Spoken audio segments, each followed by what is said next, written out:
Why the low scores? Well, Jim, the lanes are what we call hooking here. Hooking really excessively. I guess that's one of the reasons I did so well this week. But it made the adjustments difficult. The players had to really hit the target. You didn't have an area to aim at. You had really a board to aim at. So that anytime that happens, it brings the scores down just a little bit. Well, it was very, very close. Of course, we've had the regular format to the games of qualifying, 18 games of qualifying, only 172 bowlers. Normally it's 192. And then 24 games of match play, and all the way down until we reached the top 5. It was very, very close, though, going into the position round, down from number 4 through number 2. There were only 100 pins or less between them. We have our 5, though, in the games this evening, number 5 against number 4, and so on. And Ralph Hartman is in the number 5 position. Yes, Ralph's a friend of mine. He's from New Hyde Park, New York. He's been a member of the PBA Tour for over 12 years. However, most of the time, he's just been a part-time player. And this is Ralph's only his second TV appearance in his entire career. I feel he's one of the premier instructors in the game. In fact, he helped me with my game this week, and he was one of the reasons I did as well as I did. And I feel if he can practice what he preaches, that he'll do all right today. Well, he had a 208 average. You might say, well, you did say that he's been on the tour for a long time, but he has not won a tournament as yet, and he's looking for that number 1. It's always sweet to win the first one. Oh, yes. I know Ralph would like to qualify for Firestone. Okay, the number 4 position is Arnie Goldman. Yes, Arnie Goldman, better known as the Space Cadet on the tour. Arnie Goldman made the TV finals this week by defeating yours truly in the final game of the match play last night, and he did it in a very unusual way, Jim. He used just his last 2 fingers to put in the ball. Normally we use the middle 2 fingers, but he put in the last 2. The reason he did this was to cut down on the hook and keep the ball in play easier and to be able to hit the pocket, and he did it very successfully. If he can do it that successfully today, he's going to be tough to beat. Well, we've got somewhat of a left-hander situation again. He is a lefty. 3 out of the top 5 are lefties. The fella in the number 3 position, Mike Albee, one of the premier lefties, a young fella at 20 years old, but one of the great players on the tour, even at 20.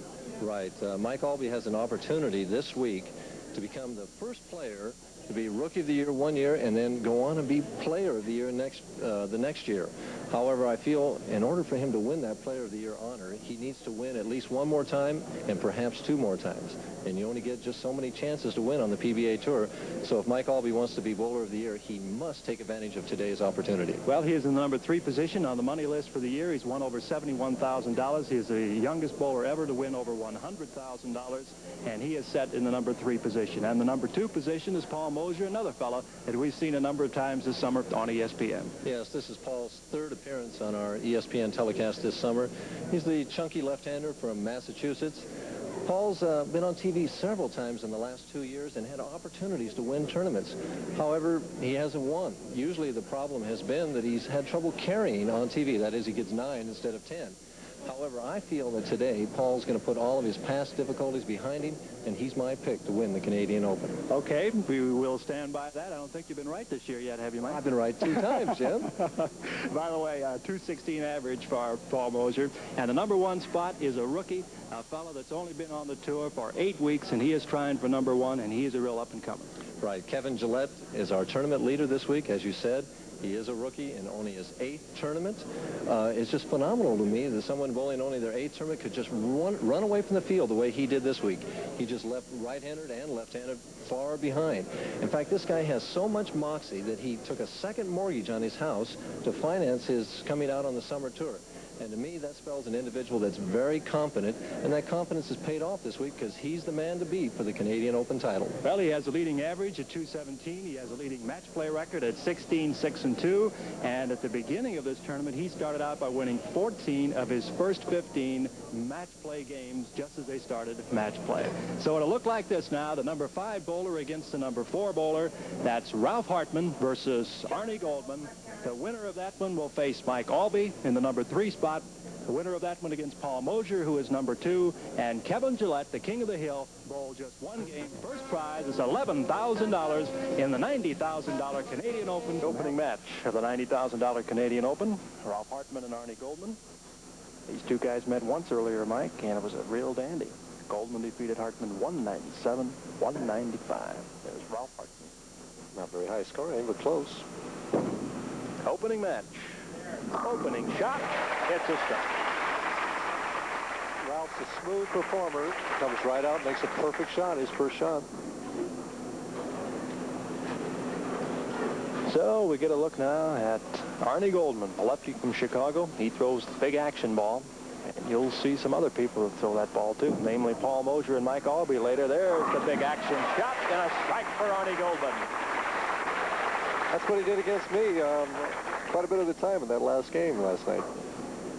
In the position round, Arnie defeated Mike. You mentioned that. 243 to 205 was the score of that one. Ralph Hartman lost to Mike Albee 232 to 170. Composite TV average on these lanes, 220 for the finalist. Arnie Goldman averaging 198. Ralph Hartman 219. Here's his second shot for Goldman on the nose, and he leaves the baby split. It's a little bit high with that one. Arnie needs to move right now. This is the baby split, we call it. He wants to fit it right in between. In other words, hit the 2-pin on the left, the ball deflect into the 7.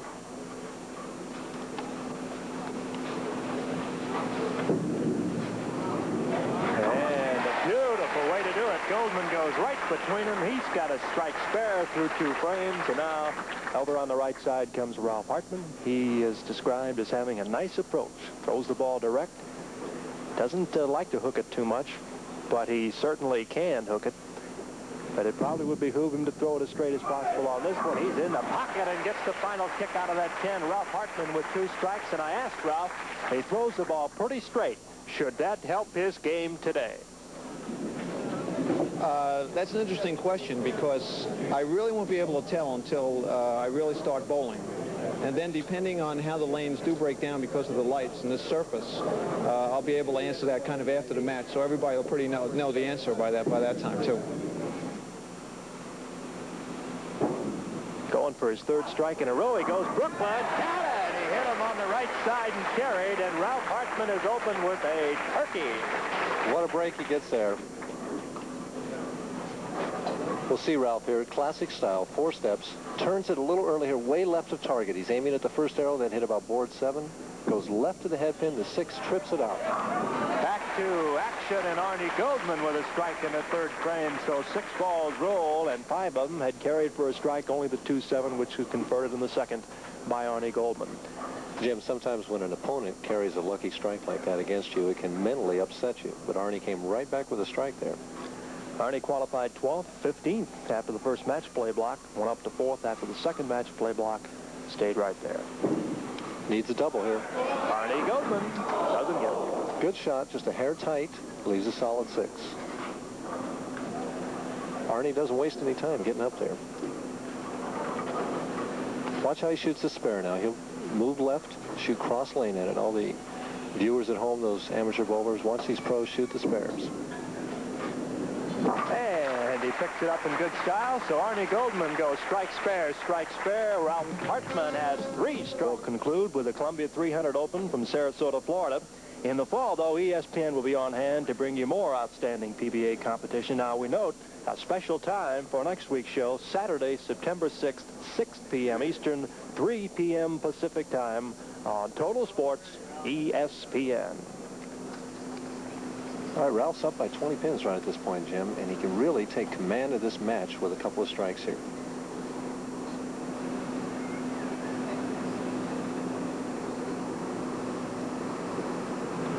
Lays it out there, and it's going to go too high, but he got away with it anyway, and Ralph Hartman has 4 in a row.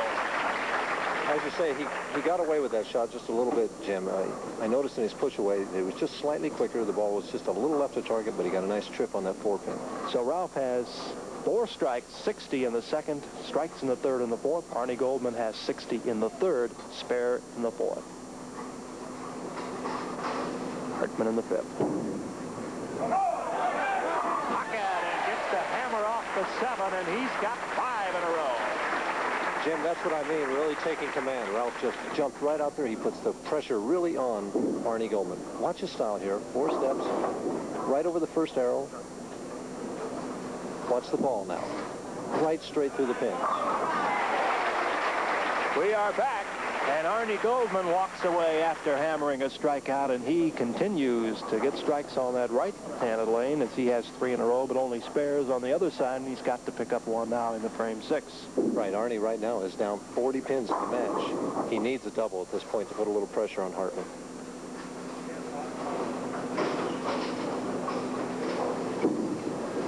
Gets the shot away, comes from the outside leg, and there's that What a tap, bad break. 9-pin tap.